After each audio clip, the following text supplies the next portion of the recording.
Many people can be reluctant about starting counselling. Some don't know where to start, others not sure what counselling even is. I'm here to explore some common questions that new clients may have about counselling. As a pluralistic counsellor, I'll help you to explore a vision of who or where you would like to be. Then, I'll put you at the centre of your therapy, working alongside you to make sense of your difficulties and explore the strengths and resources you already have. It's quite natural to be a bit nervous about starting therapy. That's the fear in you talking. But here's the thing about fear. It's just trying to protect you. Where would you like to start? Well, that's the thing. I don't really know. There's just so much going around in my head, and anytime I think about it, I don't know how to begin or what to say.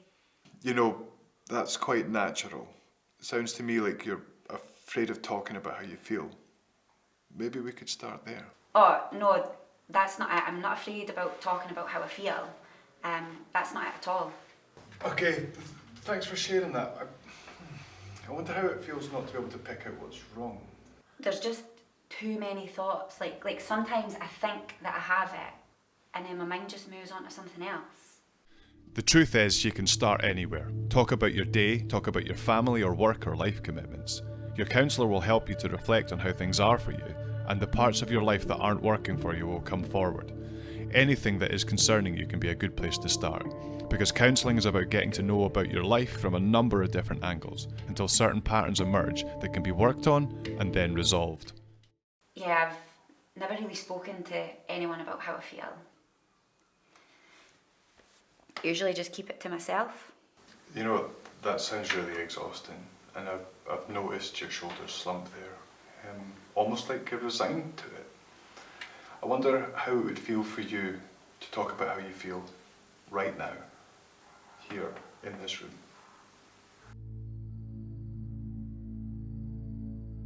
It's not uncommon for a client to be unsure about what is bothering them, often because it's one of many things. One thing is almost certain though. If you're struggling, it's likely not because something is wrong with you. A pluralistic counsellor may well work with you to create a timeline, for example, to help you make sense of your world and how you connect to it. I just get so stuck and I don't know. It's like a freeze and I don't know what to do or what to say. It's like I'm broken and I don't know why. It's not uncommon to feel like this. Emotional problems can be really complex. I wonder, can you tell me about another time when you felt like this? I felt like this loads of times. For as long as I can remember. I had a pretty rough childhood and things just seemed to go downhill from there. Now that's all I know. Okay, let's go at your speed then. I wonder, would you like to talk about the important things in your life right now? Or maybe we could start with your childhood. Not knowing what's going on with how you feel is as valid a reason for starting therapy as anything else. It's very possible you do know what is wrong. You might even be afraid of changing it. A skilled therapist will help give you the space and tools to open up and talk about it. In the beginning of counselling, your counsellor will help you to gain some distance from your life and world so that you can explore what is happening for you together. Importantly, a pluralistic counsellor will give you choices about what you would like to explore. Life just now, I don't know, it's just like constant demands and it's like I'm lost or something. Sometimes I freeze when I don't know what I'm doing, especially at work. I don't know, it's like when I don't really know what I'm doing or what they expect from me, or just when I don't know what to do. It seems to me like this is something that you've lived with for a while now. What would it look like for you if you did know what was expected of you, or if you did know what to do? Oh, I'd probably feel much happier and I'd get more done, I suppose. I wonder if... I should probably just say if I don't know what I need to do.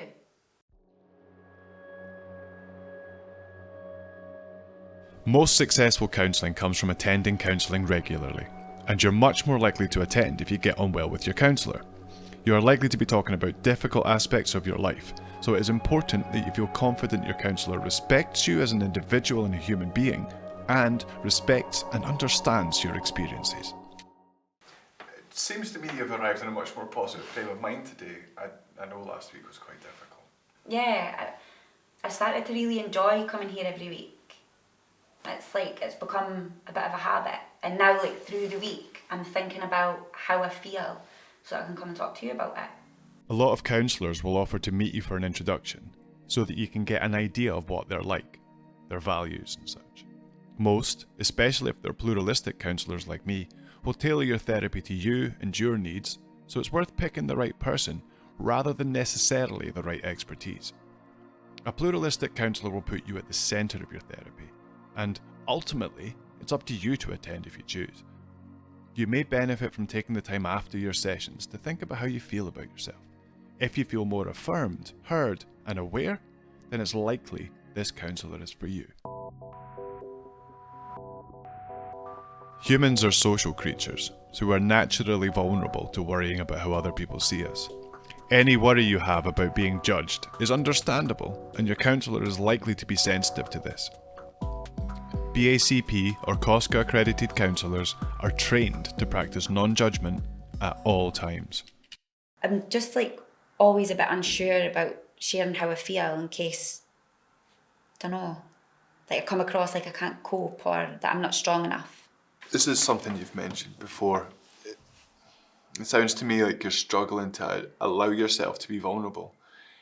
For many reasons, or for many people, there can be a shame attached to admitting weakness, but there is no shame in accepting that something's difficult for you. I wonder if you feel guilty about not coping, or maybe you struggle when you feel criticised. What do you think? Being honest about your struggles, especially if you're not coping, is the first step to being able to work through it. Your counsellor will help you to talk about it, free of judgment. I don't know, I suppose I'm struggling to understand why I can't just say how I feel. It's like every time I try, my mouth opens, and even though I know what I want to say, the words just like don't come out. What do you think is wrong with me?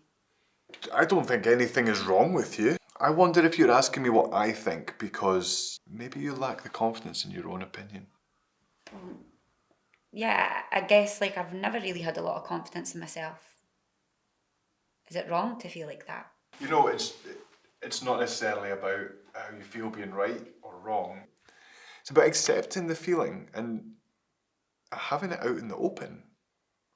I wonder how it feels for you to talk about your lack of confidence. Being non-judgmental doesn't mean your counsellor won't have an opinion. If you ask for it, your counsellor will be honest and share their opinion. Counsellors form opinions with the aim of helping you to explore your problems. Their take on it is still held tentatively, and they certainly won't use it as grounds for condemning you. Instead, they're likely to share it with the intention of being objective and offering a different angle.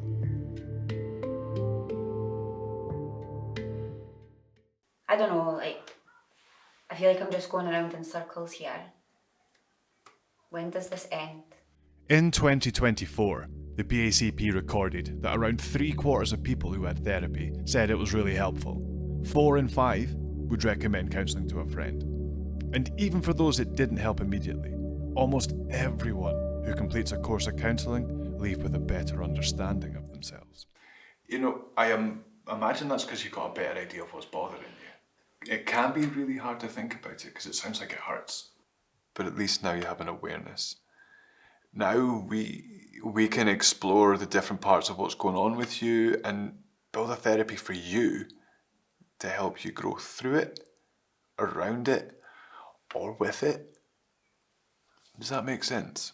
Yeah, it does. I think it's just hard sometimes because I just want to feel better.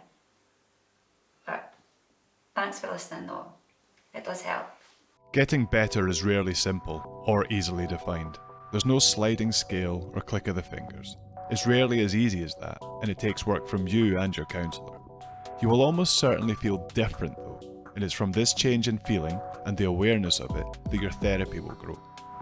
Counselling at its very core is simple. It starts with seeing, feeling, or thinking more clearly. Then, in time, the rest will follow. This may happen during or after your therapy. Thank you for listening to me answering some of the common questions people may have when starting therapy. I hope it's been of help.